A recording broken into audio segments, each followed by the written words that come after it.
Muy bien. Entonces, el nombre de la materia es contabilidad tributaria, ¿verdad? Es una de las materias complementarias que tiene la carrera. Y este es el contenido que vamos a avanzar, ¿ya? Vamos a hablar, fíjense, vamos a tener, fíjense, 6 unidades, que es el contenido que tiene el programa analítico de la materia, ¿ya? Son estas 6 unidades y que cada unidad, por ejemplo, tiene su ponderación, ¿ya? Estos son los exámenes que vamos a dar. Por si acaso, todos estos jóvenes yo se los voy a subir al Classroom. Les voy a dar el código de Classroom para que ustedes puedan acceder a este contenido, ¿ya? Se los voy a pasar al Classroom. También se lo voy a pasar al WhatsApp, ¿ya? Pero traten de acostumbrarse a seguir la clase a través del Classroom. ¿Ya lo utilizaron el Classroom? Sí, ya estamos conociendo ya. Sí. Tenemos 2 clases. Bien, tienen 2 materias ahí entonces, ¿no? Tenemos contabilidad, cálculo. Ah, ya. Y ese es el sistema de evaluación. Vamos a dar 2 exámenes parciales, 20% cada uno, un examen final que va a valer 30 puntos, les voy a dar prácticos que van a valer 20 puntos y la asistencia que va a valer 10 puntos, haciendo un total del 100% de la evaluación de la nota, ¿ya? Ya después vamos a ver cuándo damos los exámenes. Ya vamos a ir avanzando. A medida que vayamos avanzando, ya vamos a ir fijando fecha para el examen. Después tenemos esta bibliografía que ustedes pueden acceder por internet, por si acaso. Fíjense que tenemos la ley 2492, que es el Código Tributario Boliviano. Tenemos también la ley 843, que es la ley de la reforma tributaria, ¿ya? Y tienen esos 2 textos que lo pueden bajar de internet por si acaso, ¿ya? Los más importantes son los 2 primeros, que son las 2 leyes que tenemos aquí en Bolivia vigentes, que son las que nos rigen los impuestos que tenemos nosotros que pagar aquí en Bolivia, ¿ya?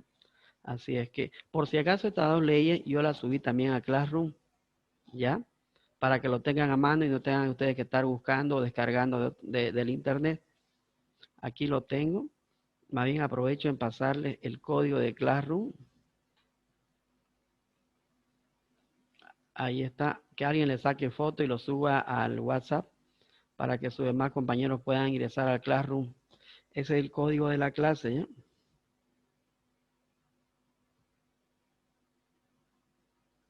¿Ya lo copiaron?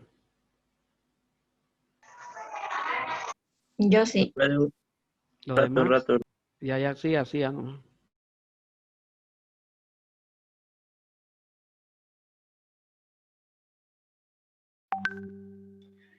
Ya estuvo. Ya lo copié.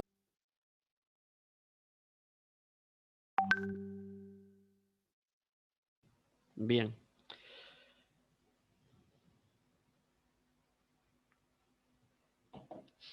Entonces, ese es el código de la clase y cuando ustedes accedan a mi clase, ahí van a poder ver las materias que tenemos, ¿no? Las unidades que tenemos dentro de la materia. Por ejemplo, tenemos la presentación de la materia, que es lo que estamos viendo aquí, el contenido de la materia, ¿ya? Y después tenemos los textos guía. Aquí donde dice textos guía jóvenes, ahí están los textos que ustedes van a poder recurrir para cualquier consulta que tengan que realizar, ¿ya? Se van a ir fijando que dentro del avance de la materia hay algunos artículos de los cuales yo les hablo y si ustedes quisieran profundizar un poco más en esos artículos, ustedes pueden recurrir a estos libros, ¿ya? Son unos libros actualizados que los proporciona Impuestos Internos a las empresas y que ustedes lo van a poder tener aquí en su clase, Y tenemos también este texto que dice contabilidad tributaria, que es un textito en el cual yo me baso para el avance que les voy a ir mostrando en las diapositivas. ¿Ya? Entonces tienen ahí en sus manos ustedes el material necesario para poder leer y profundizar un poco más en la materia. ¿Ya? Entonces, como ya ahora ya estamos en la era de la tecnología moderna, fíjense que ya todo es más fácil, pues, ¿no? A través de los dispositivos electrónicos que tenemos, ¿no? Como es el caso del teléfono y la computadora, el internet, ¿verdad? Entonces, me hubiera gustado que, por ejemplo, estos textos ustedes los tengan de manera impresa, pero como es complicado ahorita estar en ese tipo de gastos y también de estar viajando a conseguir estos libros, entonces por eso yo decidí con ustedes pasarles los textos aquí a Classroom para que lo tengan a mano, ¿ya? Así es que, y es una gran cosa, una gran ventaja, ¿no? Ya no es como antes que teníamos que recurrir a la biblioteca, ¿no? O teníamos que ir a comprarnos los libros para ir leyéndolos. Claro que no hay que desmerecer eso, jóvenes. No es lo mismo leer un libro desde un dispositivo electrónico que tenerlo a mano e ir subrayando, resaltando y leyendo, ¿no? Así es que, pero ya ustedes ven cuál decisión toman, ¿no? Buenas noches, Licen. Sí, la escucho. Buenas noches. Sí, es una buena opción eso de tener el texto porque casi es muy complicado estar leyendo de un celular, digamos, todos los libros, todo eso. Sería bueno, Licen, si nos pudiera facilitar los textos para comprarnos. En realidad, tendrían que ir ustedes a comprarlo, eso es lo malo. Lo venden, estos libros están ahí. Hay unas señoras que venden afuera del Palacio de Justicia, que tienen sus kiosquitos ahí, tendrían que ir a comprarlos ahí, porque son libros que, bueno, son leyes, pues, ¿no? Que emite el Estado, entonces ya los venden en forma de libro, ¿no? Así es que el que yo les estoy pasando, por ejemplo, es un libro, son libros bien completos que los emite el Servicio de Impuestos Nacionales, ¿no? Que ya tiene más cosas inclusive que la propia ley, porque fíjense que las leyes van teniendo modificaciones, ¿no? Entonces, en este libro que yo les acabo, que ya les subí al Classroom, tienen ustedes todas esas modificaciones por si acaso, ¿ya? Cuáles se han derogado y cuáles han ido saliendo, digamos, ¿no? Que es muy importante que también lo tengan así, ¿ya? Así es que lo pueden comprar ustedes, pero tendrían que viajar a Santa Cruz y buscarlo el libro. Mientras tanto, ya lo tienen en su Classroom para que lo puedan conocer, para que puedan ir leyendo un poco, ¿ya? Bien, antes de comenzar a ver el tema de los impuestos que tenemos aquí en Bolivia, yo les colgué este videito también para que lo puedan ver y puedan darse cuenta acerca de la historia de los impuestos a nivel mundial.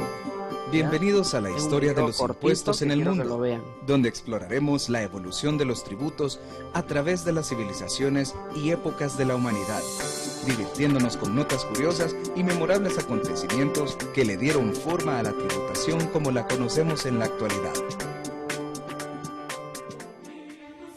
En la época de las monarquías hereditarias, había una nobleza poderosa que poseía toda la tierra, y solo podía ser ciudadano el que contribuía con bienes propios a los gastos públicos o sociales.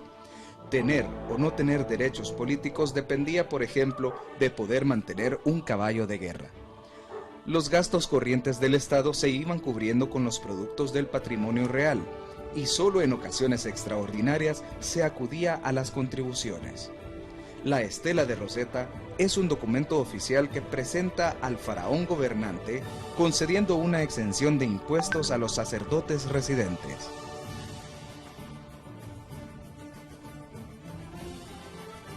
En Roma, el gobierno republicano estaba constituido por 2 cónsules, que ejercían el poder civil y militar. Junto a ellos, los pretores administraban justicia y los cuestores organizaban la hacienda. En ese entonces se clasificaba a los contribuyentes según la importancia de sus patrimonios, ganados o industrias, pero en la mayoría de los casos se imponían las cargas en cantidades iguales por cabeza, capitación. Existía un impuesto territorial que se repartía en proporción al valor de los bienes inmuebles. También se exigían los diezmos o décimas partes de los frutos de la tierra. En las vías romanas se cobraban portazgos, que eran derechos para entrar a las ciudades, y pontazgos, que eran derechos para poder pasar por los puentes. Se exigió un gravamen sobre las herencias entre parientes lejanos. Se cobraron tasas sobre el precio de venta de los esclavos y por darles libertad. También se aplicaban impuestos sobre las ropas de las elegantes romanas y sobre objetos muebles. Nota curiosa: en el siglo I después de Cristo, el emperador Vespasiano aplicó un impuesto a la distribución de orina humana que era vendida como ingrediente para varios procesos químicos.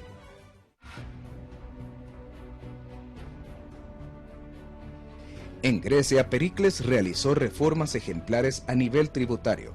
Las tierras recién conquistadas se repartían entre los campesinos asalariados y se dictan disposiciones para remediar la pobreza de amplios sectores de la población. El tesoro público no se empleó solo para fines militares, sino también para construir edificios públicos como el Partenón. Así, los impuestos funcionaban como una especie de bolsa común para distribuir bienes entre el pueblo.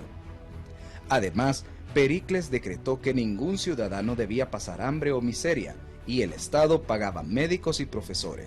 Se asignó un sueldo a los que ejercían funciones públicas.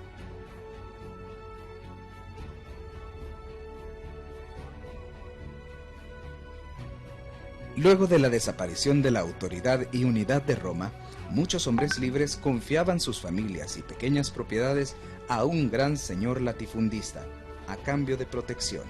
Así nace el vasallaje. Los vasallos debían presentar al señor feudal numerosos servicios, combatir a su lado en guerras y pagarle cuantiosas rentas. Estas últimas eran pagadas en dinero o en especie.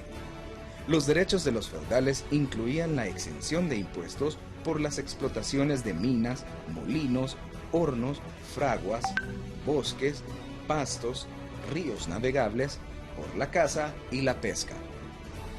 En 1188 se proclamó el principio del impuesto que debía ser consentido por quien tiene que pagarlo, pero este principio no fue acatado hasta la Carta Magna de 1215.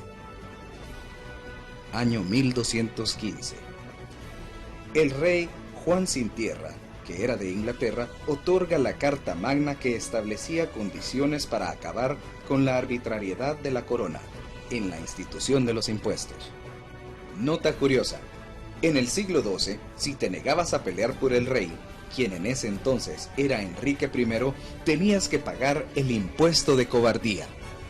Durante el reinado de los reyes católicos de España, Luis XI de Inglaterra y Enrique VII de Francia establecieron una extensa organización burocrática para cobrar impuestos, para contraer deudas cuando los gastos superan a los ingresos, para administrar los recursos públicos y para examinar y vigilar la actuación de sus recaudadores y pagadores. Se implanta el impuesto del papel sellado, que grababa todos los documentos oficiales. De él será heredero el impuesto de timbre del Estado, y aún hoy en día perduran figuras tributarias muy semejantes, como el IVA. Se prohíbe la fabricación y la venta de la sal, el plomo y el tabaco por los particulares, y se constituyen los correspondientes monopolios fiscales con las consiguientes rentas para la hacienda pública. Entre estas rentas, llamadas estancadas, está la de la lotería. En los reinos cristianos se cobraban impuestos en razón de las necesidades que el rey tuviera: hacer una guerra, construir un puente, etc. Por tanto, las haciendas eran perentorias, es decir, el impuesto venía a establecerse por la necesidad, y por tanto no era necesario hacer un documento de previsión de gastos e ingresos. Presupuesto. Año 1492.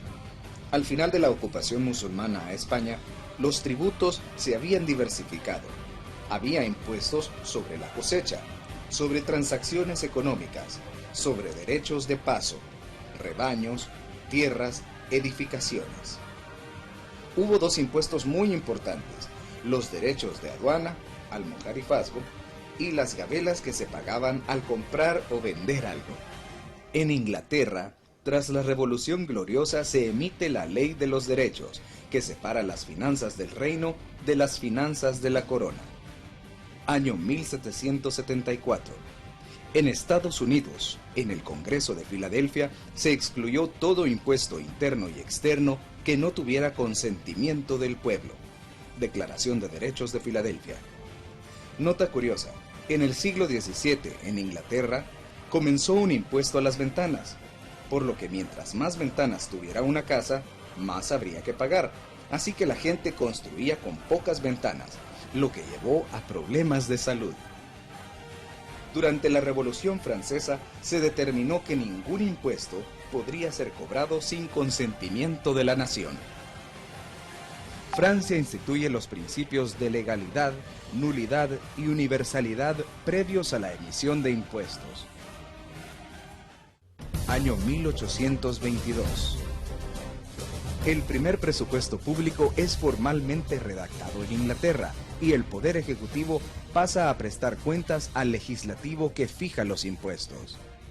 El arqueólogo Jean-François Champollion descifra el significado de las escrituras en la piedra Rosetta, dejando al descubierto que los egipcios atravesaron serios problemas económicos por no pagar tributos. Año 1910. En Estados Unidos se crea el concepto de presupuesto público, utilizado por el Congreso como un instrumento de control y de administración para el presidente y una base para el funcionamiento de los departamentos y órganos del gobierno. Año 1949. En Estados Unidos se crea la metodología del presupuesto por programa, a partir de una concepción gerencial. Busca definir el presupuesto como un nexo entre la planificación y las acciones ejecutivas de la administración pública y, por tanto, considera los costes del programa.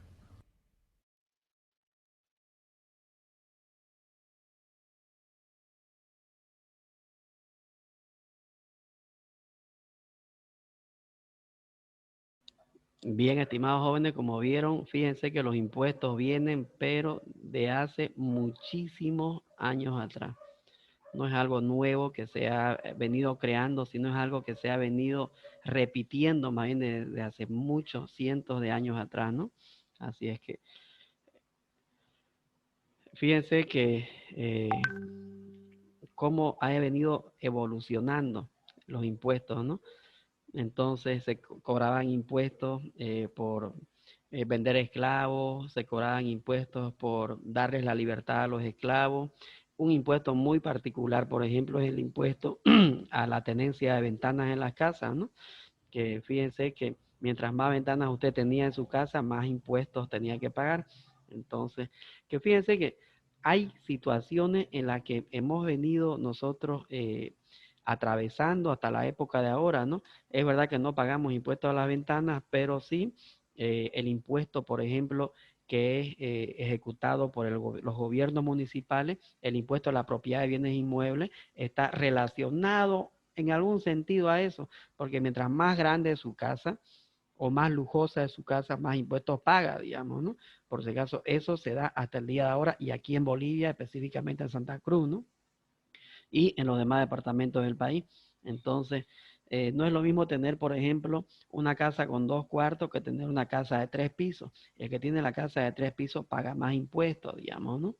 Así es que hay situaciones en las que se han venido repitiendo de esa época, ¿no? Como por ejemplo en el caso del IVA.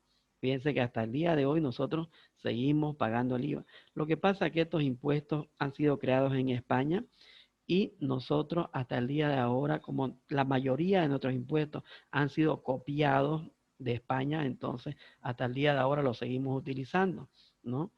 ¿Pero por qué han sido copiados? Porque en esa época España o Bolivia llegó a formar parte de España como una colonia, entonces los impuestos que nos regían a nosotros eran impuestos de allá cabalmente, y nos hemos ido quedando con esos impuestos, ¿no? Así es que es un poquito para que vayan viendo y conociendo de cómo ha ido evolucionando los impuestos en el mundo, ¿ya? Ahí se lo voy a dejar el videito también para que lo vean con más calma si ustedes quieren y puedan sacar sus conclusiones. ¿Está bien? Esta es la unidad 1. Vamos a hablar de la historia de los tributos en Bolivia, ¿ya? Así es que fíjense en el imperio del Tiahuanaco, ¿no? Desde esa época nosotros hemos venido también, no solamente desde la colonización de los españoles, ¿no? Sino desde más antes. Fíjense que en esa época el dinero no existía, ¿ya?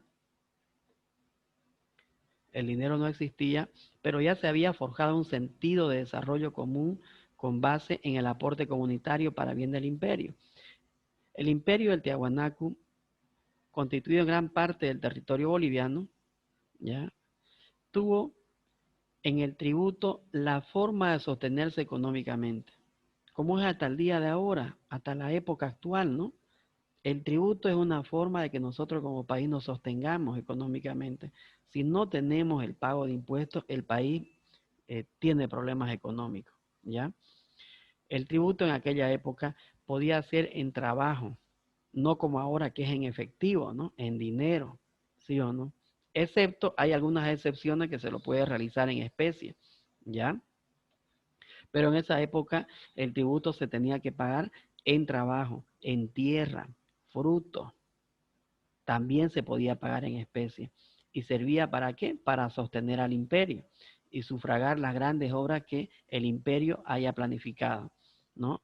Como es hasta ahora, ¿no? Gracias a los impuestos podemos nosotros tener las diferentes obras que hace el Estado en beneficio de los departamentos y de la ciudadanía, ¿verdad? Desde edificios hasta caminos, pasando, por ejemplo, antes construían templos, ¿verdad? Se construían sistemas de cultivo, sistemas de riego, ¿verdad? Y otras obras en las distintas comunidades, ¿no? Posteriormente, ya en el año más o menos 1438 a 1530, surgió el Imperio Inca, ¿ya? Que tuvo como principal forma de impuesto a la prestación personal. La distribución de la tierra se hacía dividiéndola en tres partes: para el sol, para el Inca y para la comunidad. De esa manera se distribuía la tierra, ¿ya? El primer tercio, consagrado al sol y a sus hijos, era cultivado para sostener al clero y a las múltiples fiestas que se llevaban a cabo. El segundo tercio, ¿verdad?, era para el tributo fiscal, para solventar los gastos del imperio. Para solventar, podríamos decir, los gastos del Estado, ¿no? O del imperio incaico, si ustedes quieren, ¿no? Y responder ante cualquier emergencia que se tenga en algunas provincias. Después tenemos el tercer tercio. Estamos hablando de cómo, ¿verdad?, se distribuía el tema de los tributos en el imperio incaico, ¿no? Era de las tierras del pueblo, repartidas anualmente en lotes, según el número de miembros, ¿ya? Las personas cultivaban las tierras del dios Sol y concurrían a los trabajos públicos recibiendo a cambio ropa y alimentos de los almacenes fiscales. Fíjense de qué manera en esa época, ¿verdad?, se intercambiaba el trabajo por el pago. Fíjense que antes de esa manera era que se les pagaba a las personas, ¿no?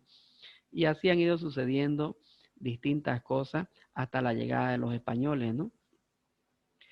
Hubo un gran asombro de parte de la corona española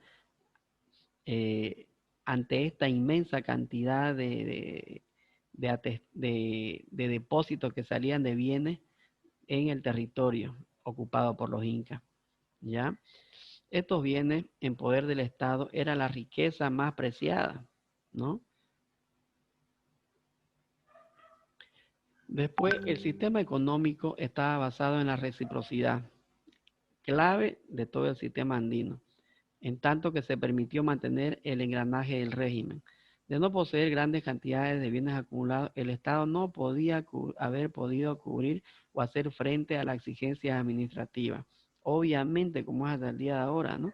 Ni a los regalos ni a las donaciones que se hacían en reciprocidad.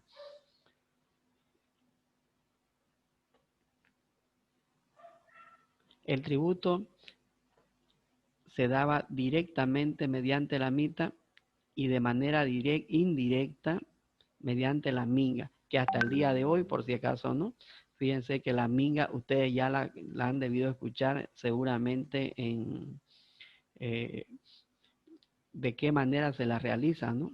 A veces uno dice, vamos a hacer una minga para tal cosa, entonces desde esa época, fíjense que ya desde el año 1500 ya se venía dando. La mita en qué consistía era el trabajo por turno, ¿verdad? Que era el trabajo físico para la construcción de grandes obras del imperio incaico, ¿no? Era un trabajo bien organizado que se realizaba obligatoriamente para en los varones entre 18 y 50 años de edad. La mita, por si acaso, tenía las características de obligatoriedad, o sea que era obligatorio realizar este tipo de trabajo, ¿ya? Después la minga, como ya la conocen ustedes, era un trabajo en beneficio del lugar donde se habitaba, para mejorarlo, ¿no? Por ejemplo, la construcción de canales de riego, ¿verdad? Fíjense que hasta el día de ahora, cuando nosotros necesitamos hacer algo en la comunidad, realizamos una minga, pero que nos va a beneficiar a todos. No se puede hacer una minga, bueno, ahora se lo hace, pues, ¿no? A veces uno lo hace entre familiares, si ustedes quieren, no vamos a limpiar un lote o vamos a realizar algo para beneficiar a una persona, ¿no?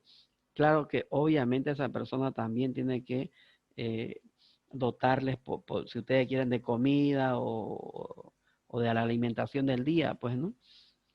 También he visto que en otros lugares hacen mingas para limpiar plazas, parques, jardines, etcétera, ¿no? ¿Ya?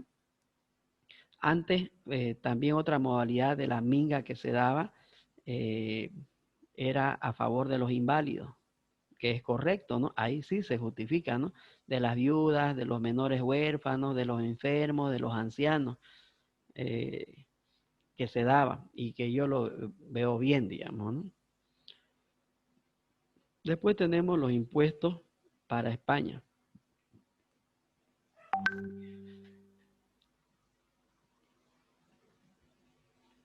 En esa época era conocido el quinto real,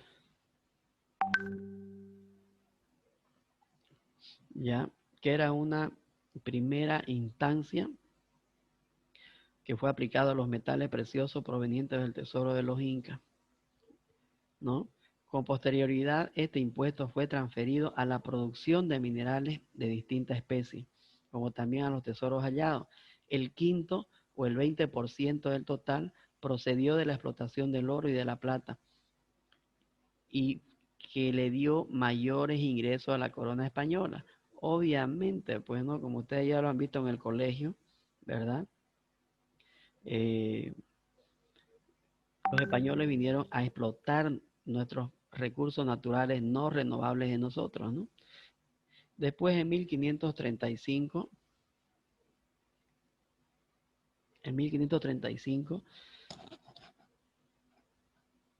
Hernando Pizarro transportó a España 200.000 ducados consignados a particulares como producto de lo obtenido del territorio inca, de acuerdo a lo señalado por el historiador Julio Peñalosa Cordero. La cuantía de estos tesoros produjo una verdadera revolución económica en Europa, haciendo ver la magnitud de las riquezas mineras que teníamos nosotros aquí en América, principalmente aquí en Bolivia, ¿no? En el Cerro Rico de Potosí, que era uno de los más explotados, ¿no? Posteriormente, los metales preciosos no fueron entregados como pago por un rescate, sino en categoría de tributo. Fíjense cómo desde esa época, como ustedes seguramente han ido viendo, los españoles nos dejaron prácticamente en la bancarrota. Bueno, hasta el día de ahora todavía se sigue explotando el oro, pero ya no en las grandes cantidades como se tenía en esa época, ¿no? Después, en 1572, el tributo indígena fue una de las principales fuentes de ingresos. En un principio era cobrado por los encomenderos. Después, a medida en que las encomiendas fueron absorbidas por la corona, los corregidores, que hasta el día de ahora tenemos corregidores en los pueblos, fueron encargados a realizar este cobro. También existían los impuestos como el diezmo, ¿no?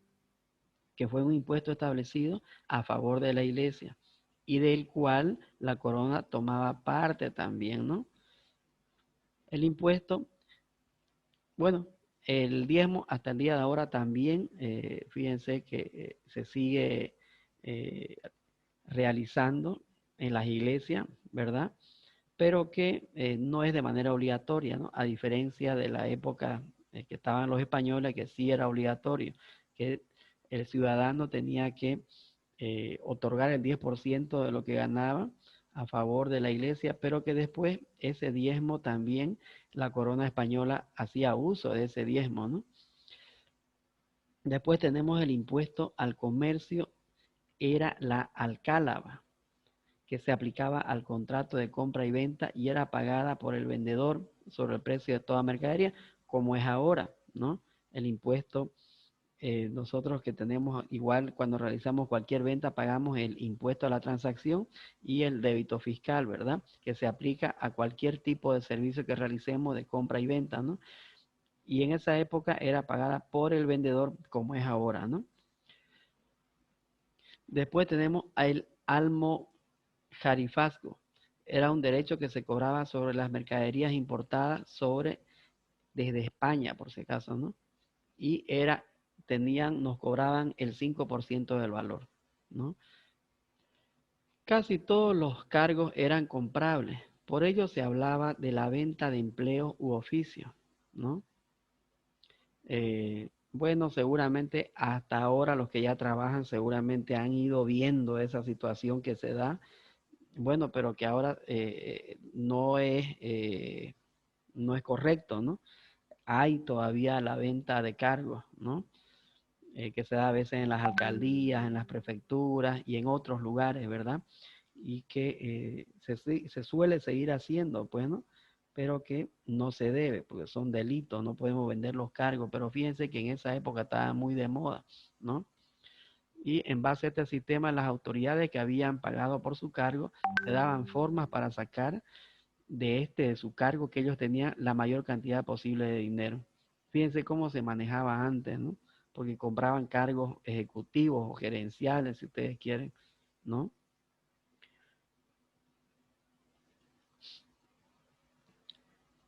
¿Y quién era el que pagaba? El pueblo, el precio de la venta de los oficios, ¿verdad? Para la explotación de la plata, instituyeron la mita, que era el trabajo forzado. Además, surgieron los obrajes, industrias manufactureras de tejidos de lana, algodón y otros enseres, en los que los nativos laboraban en condiciones infrahumanas. Lo que pasa es que los explotaban, ¿ya? Entonces, y eran los españoles, pues, ¿no? Que hacían hacer tejido de lana y de algodón y de otras cosas más, y que a las personas que realizaban este tipo de labores los explotaban en condiciones bien delicadas, ¿no? Después, a mediados del siglo XVIII más o menos, se produjo un endurecimiento fiscal en todas las Américas. Se crearon impuestos a la minería, al comercio, a los cargos y a las personas. Fíjense que hasta el día de ahora, por ejemplo, tenemos el impuesto a la minería, ¿verdad? Que lo tenemos en rango de ley nosotros. Después tenemos el impuesto al comercio y lo que sí no tenemos es el impuesto a los cargos, ¿ya? Porque eso se abolió, se dejó de existir hace muchísimos años atrás. Después tenemos las cargas tributarias que originaron levantamientos indígenas, ¿no? Porque era demasiado lo que los reyes o los virreyes que teníamos en esa época, en esta zona, era exageradamente lo que nos cobraban de impuestos. Por todo y por nada nos cobraban impuestos. En pocas palabras, hasta por vivir, usted tenía que pagar un impuesto, ¿no? Era increíble cómo nos estropeaban, en pocas palabras, los españoles, ¿no? Y en esa época se levantaron, por ejemplo, Alejo Calatayud y Tupac Katari, que seguramente ya escucharon hablar ustedes de Tupac Katari, ¿no? Que se oponía al cobro excesivo de los tributos, y ya saben cómo lo mataron, ¿no? También se opusieron al abuso de la mita y al desconocimiento de otros derechos, ¿verdad? Porque es verdad que de esa época las personas tenían derechos, pero que la corona española no la daba a conocer, ¿ya?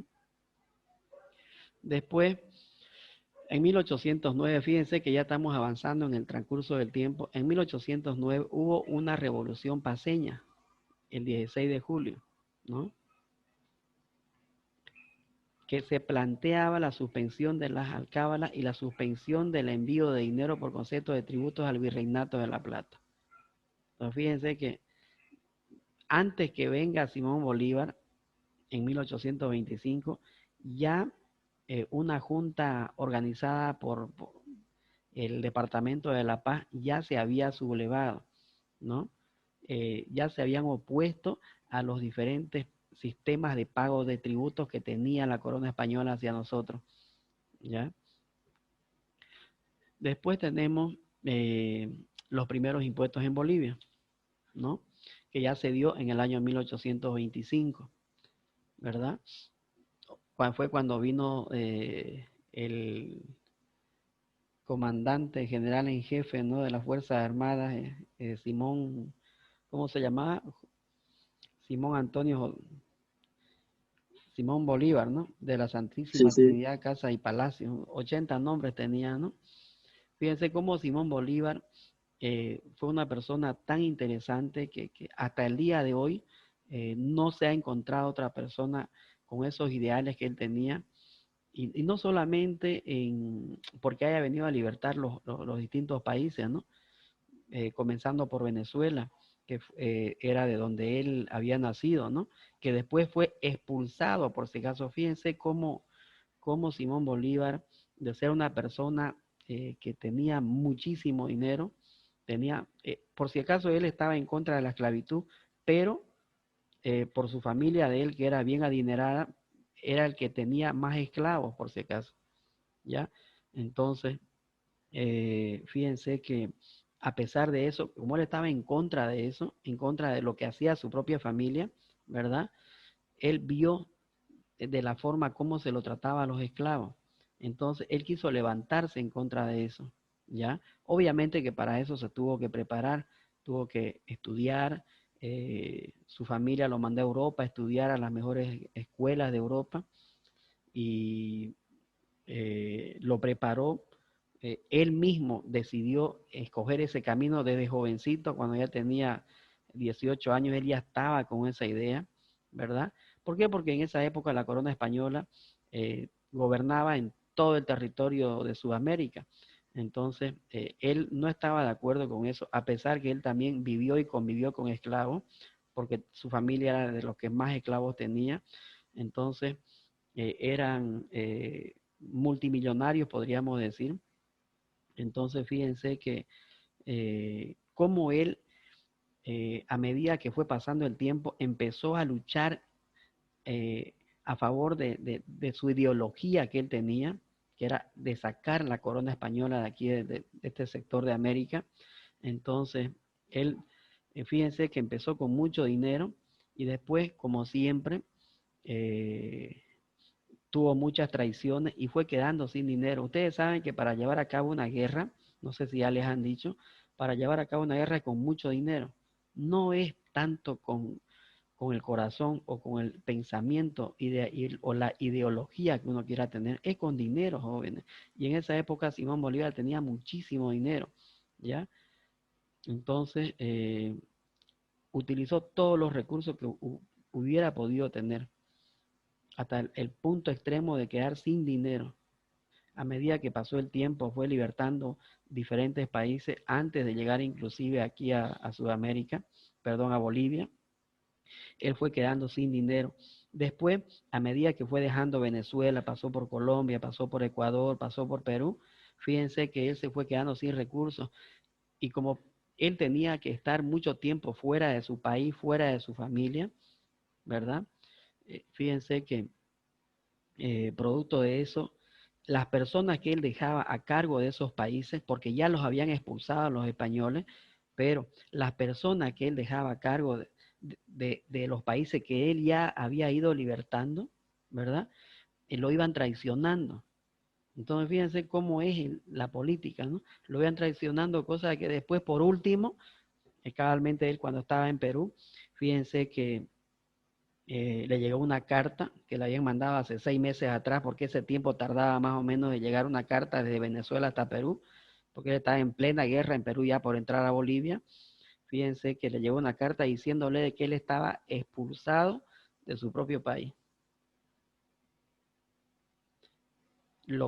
Todo lo que él invirtió, que ni el mismo gobierno tenía tanto dinero como tenía él para poder enfrentarse a los españoles, después de haber acabado con todos sus recursos, inclusive con dinero que le fueron dando otras personas que perseguían las mismas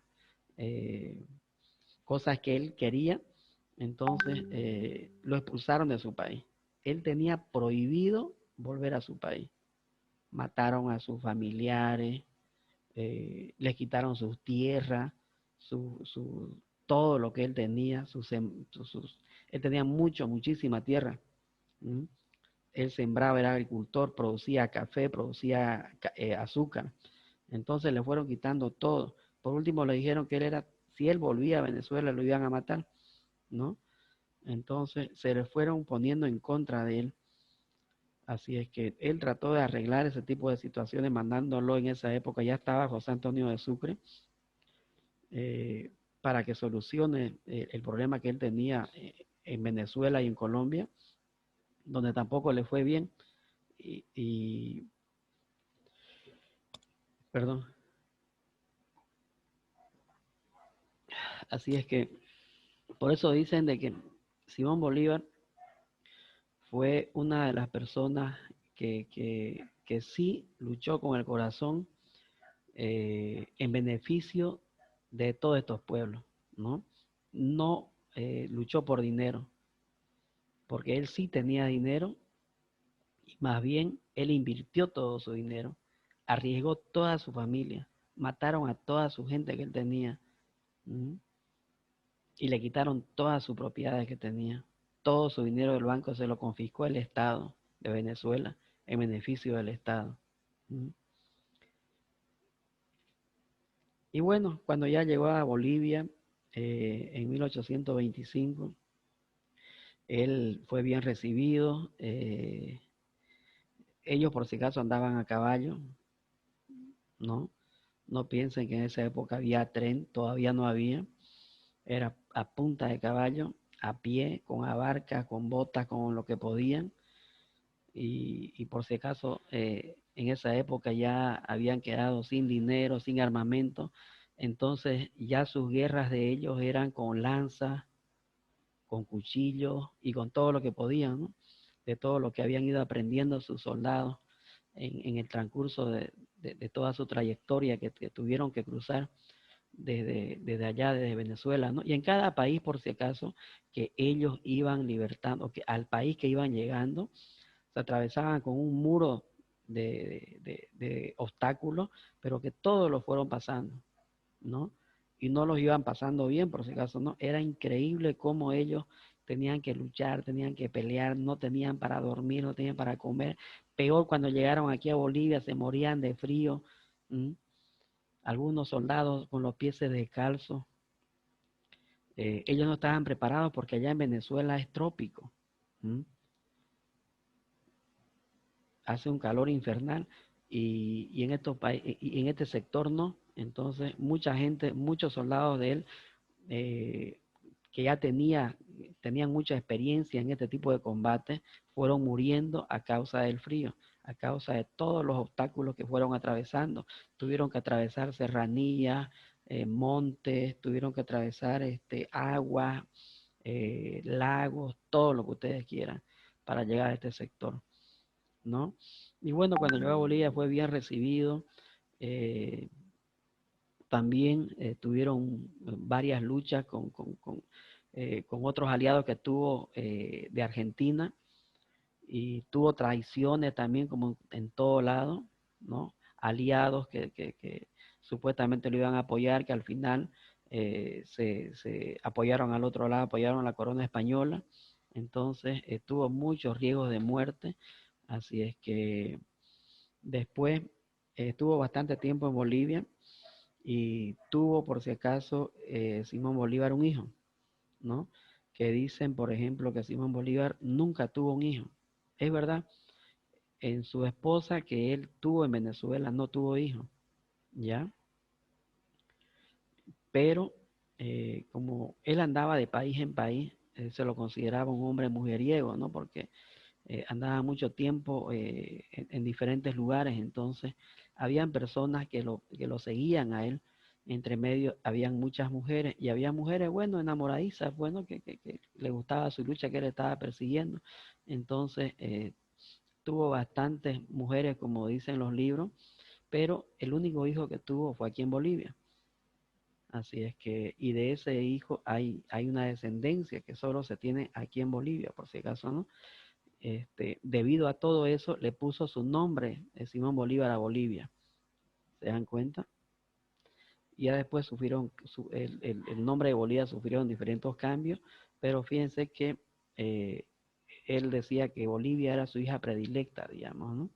Así es que, y como en todos sus países que fue libertando, tuvo igual traiciones, a pesar de que había él hecho la declaratoria de la independencia de la corona española, igual tuvo traiciones. Después de eso, los bolivianos también se sublevaron y al final Simón Bolívar tuvo que salir huyendo porque también corría riesgo de muerte. Así es que, y así fue como en Bolivia, Simón Bolívar, eh, por ejemplo, creó la primera constitución política del Estado, ¿ya? Y en base a eso también se crearon impuestos, ¿no? O tributos, ¿verdad?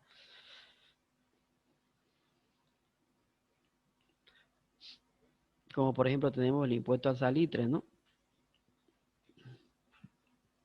En el año 1877 fue. Para empezar hubo un terremoto aquí en Bolivia y después que nos afectó muchísimo a los bolivianos, quebró el aparato fiscal en pocas palabras, ¿ya?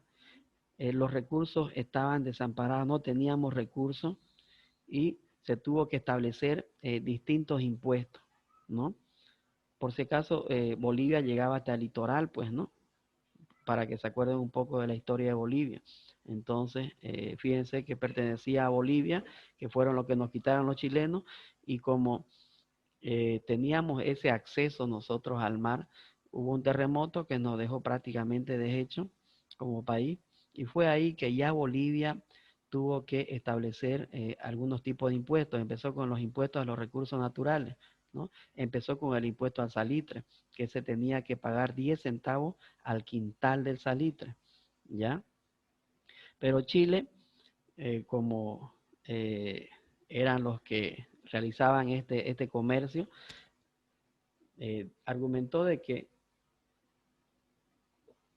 un tratado que tuvo Bolivia con Chile prohibía establecer impuestos, ¿ya? A las exportaciones, entonces, o a capitales chilenos.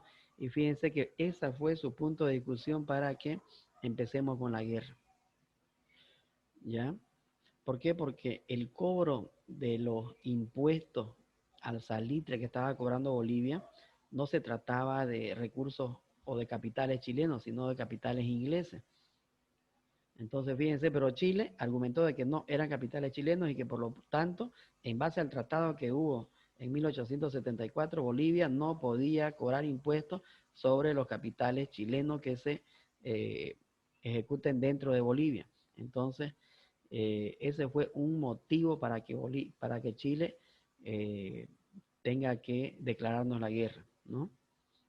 Ahí fue que se dio inicio a la guerra del Pacífico, en la que nosotros perdimos el acceso al mar, ¿no? Ahí con Eduardo Baroa, ¿no? ¿Se acuerdan de él? Después, en 1883, se creó el impuesto a la goma, ¿no? y en 1886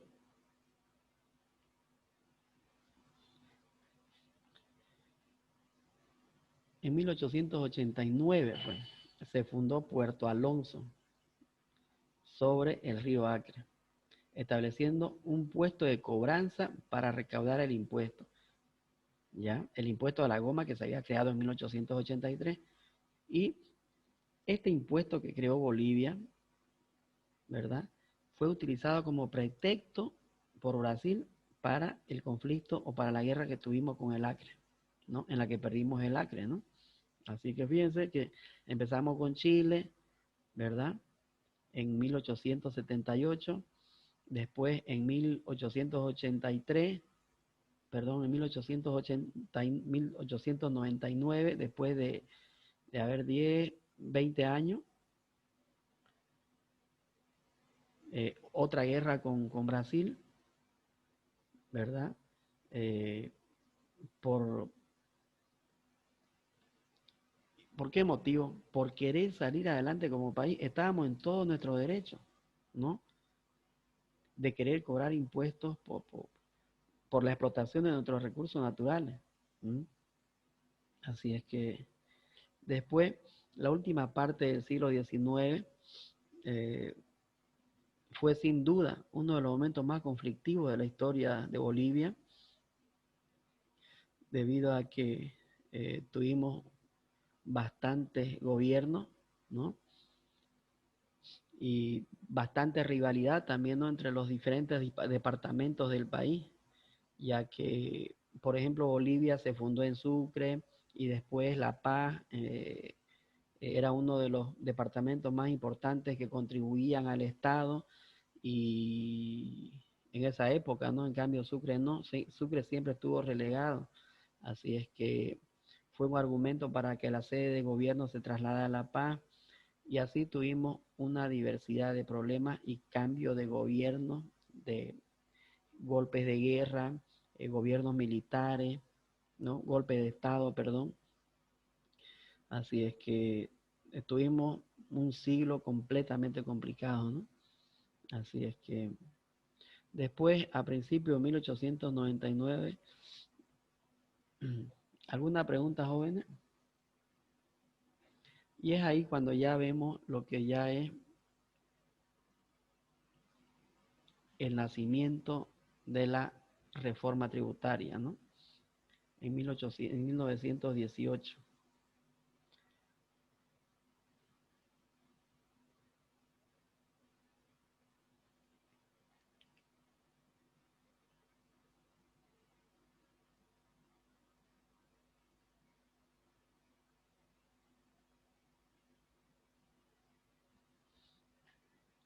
Ninguna pregunta, ¿no?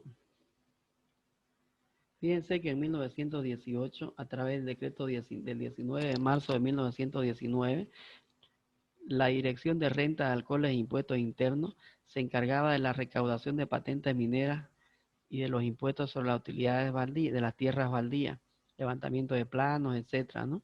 Fíjense cómo desde esa época ya Bolivia fue creando otro tipo de impuestos, ¿no?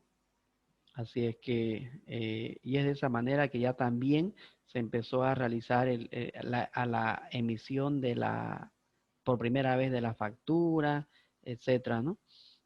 Y bueno, en la época de la presidencia de Hernando Siles, se decidió contratar a unos especialistas, ¿ya?, en todo este tema tributario, porque aquí en Bolivia todavía estábamos en pañales, podríamos decir, para poder organizar nuestros impuestos, ¿ya? Entonces se decidió contratar a los especialistas estos para modernizar nuestro sistema tributario, ¿no? Más que todo para permitir la adquisición de nuevos préstamos, de financiar nuevos proyectos, de cubrir el déficit que teníamos y de poder mejorar nuestro sistema tributario e impositivo aquí en Bolivia. Y fruto de esta contratación de estos expertos, se creó la Aduana Nacional, se creó el Banco Central, se creó la Contraloría de la República, ¿no? Así es que, y así fue como Bolivia fue surgiendo y fue creciendo en todo lo que respecta al régimen impositivo, ¿ya? Y después tenemos lo que es los impuestos durante la guerra del Chaco, ¿no? Ya fue otra guerra que tuvimos que sufrir como país, ¿verdad? Ahí en esa época se creó el impuesto a los sueldos, ¿no? O el impuesto al salario. Que fíjense, hasta el día de hoy nosotros seguimos pagando ese impuesto, ¿no? Por si acaso. Se lo no tiene con otro nombre, ¿no? Que se llama régimen complementario al RCIVA, dice, ¿no? O régimen complementario al IVA. Seguramente ya ustedes han escuchado hablar de ese impuesto que nos cobran a todos los trabajadores que estamos en alguna institución pública o en alguna empresa, ¿verdad? Es el famoso RCIVA, que se sigue pagando hasta el día de ahora, ¿no? Nos descuentan en nuestro sueldo, por si acaso, ese impuesto, ¿ya? Y después viene la implementación de la factura en el año 1957, la obligación de emitir factura a todo tipo de venta, ¿ya? En esa época, en 1957, se creó el Decreto Supremo 5000, el cual se obligaba el pago de impuestos a cualquier tipo de ventas o servicio que nosotros realicemos, que hasta el día de hoy, por si acaso, todavía se sigue ejecutando de esa manera ese impuesto, ¿no? Y se dejó sin efecto más de 50 impuestos, ¿ya? Pero antes de la emisión de la factura tuvimos la revolución de 1952, ¿verdad? En la época del gobierno de Víctor Paz Estenssoro, el cual dio paso a grandes procesos de transformación, como por ejemplo la nacionalización de las minas, la reforma agraria, el voto universal y la reforma educativa, ¿verdad?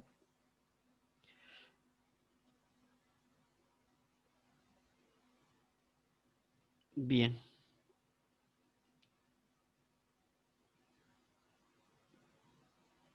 Y como le dije al comienzo de la clase, nuestro régimen tributario de nosotros aquí en Bolivia tiene bastante, o tiene su origen en el sistema tributario español, porque eran los españoles los que nos gobernaban en esa época, ¿no?